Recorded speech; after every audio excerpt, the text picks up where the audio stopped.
తెలంగాణ నుంచి తమిళనాడు తిరువన్నమలై ఏ విధంగా వెళ్ళాలో నేను ఒక్కసారి డీటెయిల్స్ పెట్టడానికి ప్రయత్నం చేస్తాను. తప్పకుండా చివరి వరకు చూసే ప్రయత్నం చేయండి. తెలంగాణ నుంచి తమిళనాడు తిరువన్నమలై ఎన్ని ట్రైన్లు ఉన్నాయో దాని గురించి వివరంగా పెడతాను. తప్పకుండా చూడండి.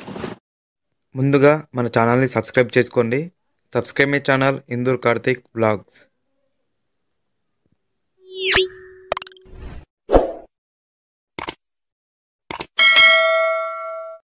మన తెలంగాణ నుంచి అరుణాచలంకి ఏ విధంగా వెళ్ళాలి, ఎప్పుడెప్పుడు ట్రైన్స్ ఉంటాయో అని ఒక్కసారి వివరంగా చెప్పడానికి ప్రయత్నం చేస్తాను. దీని తర్వాత గిరి ప్రదక్షిణ సంబంధించింది నేను చెప్పడానికి ప్రయత్నం చేస్తాను. ముందుగా మనకి తెలంగాణ నుంచి అరుణాచలంకి వెళ్ళే ట్రైన్లు మనకి 3 రకాలుగా ఉంటాయి. ఒకటి ప్రతి బుధవారము కాచిగూడ నుంచి అరుణాచలం తిరువన్నమలైకి డైరెక్ట్ ట్రైన్ ఉంటుంది. Train number 09520. మనకి స్లీపర్ వచ్చేసి 340 ఆ విధంగా ఉంటుంది రేటు. అది ఉదయం 9:10 నుంచి 3:40 వరకు మనం అక్కడ చేరుకుంటాము. అంటే కాచిగూడలో 9:10కి ఎక్కితే మనము నెక్స్ట్ డే మార్నింగు ఉదయం 3:40కి అరుణాచలం తిరువన్నమలలో చేరుకుంటాము.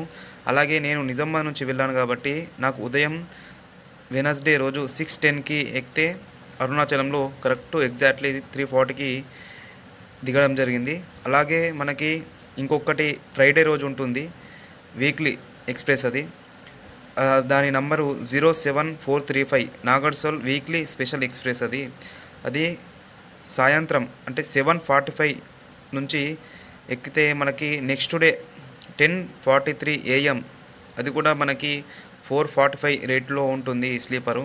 అలాగే మనకి ప్రతి మండే రోజు 07191 అనే ట్రైన్ నెంబరు. అది మనకి 8:30 నుంచి నెక్స్ట్ డే 1:40 వరకు మన అక్కడ ట్రైన్ దింపుతుంది. అది మదురై స్పెషల్ ఫేర్ ఎక్స్ప్రెస్. ఈ విధంగా మనకి 3 ట్రైన్లు కాచిగూడ నుంచి ఉండటం జరిగింది. ఎవరైనా వెళ్ళాలనుకుంటే ఒక్కసారి కన్ఫర్మ్ టికెట్ డౌన్లోడ్ చేసి ఆ విధంగా కూడా బుక్ చేసుకోవచ్చు రిజర్వేషన్లు. ఇప్పుడు నేను గిరి ప్రదక్షిణ సంబంధించింది చెప్పడానికి ప్రయత్నం చేస్తాను. మేము రాత్రి మార్నింగ్ ఉదయం నిజామాబాద్లో 6:10 ఉదయం ఎక్కితే నెక్స్ట్ డే 4కి మేము అరుణాచలం దిగడం జరిగింది. ప్రస్తుతం మేము అరుణాచలంలో ఉదయం 4 గంటలకి దిగాము. మేము కూడా అరుణాచలంకి వెళ్ళడం మొదటిసారి. అయితే తప్పనిసరిగా అరుణాచలం దర్శనం, శివయ్య దర్శనం తప్పకుండా చేసుకోవాలని సంకల్పం తీసుకున్నాము, వెళ్ళడం జరిగింది. అయితే మనము అరుణాచలం స్టేషన్ దిగిన తర్వాత మనకి ఎంతోమంది ఆటో వాళ్ళు అడుగుతారు, 100 రూపాయలు అడుగుతారు. మనకి కేవలము 1.52 కిలోమీటర్సే ఉంటుంది. మనము కొంచెం అవి కొన్ని ఇతర ఆటోలో మనం అడగడం వల్ల ఆటోమేటిక్గా కొన్ని తక్కువ చేస్తాడు, 50 రూపాయలు కానీ ఆ విధంగా తీసుకోవడం జరుగుతుంది. మాకైతే ఇద్దరికి కలిపి 50 రూపీస్ తీసుకోవడం జరిగింది.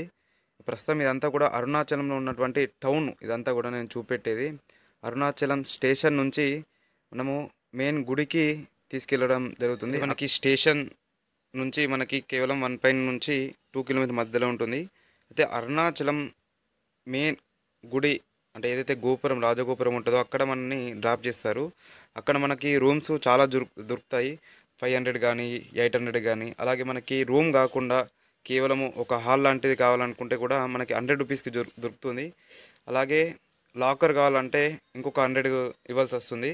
నేను ఇన్ఫర్మేషన్ కూడా చెప్పడానికి ప్రయత్నం చేస్తాను. ఏదైతే మనకి ఇప్పుడు గోపురం లాంటిది కనిపిస్తుందో దానికి అపోజిట్లోనే ఒకటి గల్లీ లాంటిది కనిపిస్తుంది. మీరు ఎవరు అడిగినా చెప్తారు, అక్కడ ఎవరికైనా అడిగినా మనకి చెప్తారు. చివరిసారిగా అరుణాచలంకి వెళ్ళే వాళ్ళు ఒక్కసారి మనం వేర్ ఇస్ మై ట్రైన్లో కూడా చూడవచ్చు, చెకింగ్ చేయొచ్చు. కాచిగూడ నుంచి తిరువన్నమలై ఒక 3 ట్రైన్లు మనకి ఉన్నాయి అందుబాటులో. ఒకటి ప్రతి బుధవారం ఉంటుంది, ఒకటి సోమవారం ఉంటుంది, అలాగే ఒకటి శుక్రవారం ఉంటుంది. ఈ విధంగా మనము చూసి అరుణాచలంకి వెళ్ళొచ్చు. అది కూడా ఒక 1 మంత్ ముందు బ్యాగ్ బుక్ చేసుకుంటే మనకి సరిపోతుంది. జై శ్రీ. వీడియో అందరికీ ఉపయోగపడుతుందని అనుకుంటున్నాను. అందరికి నమస్తే. జై శ్రీరామ్.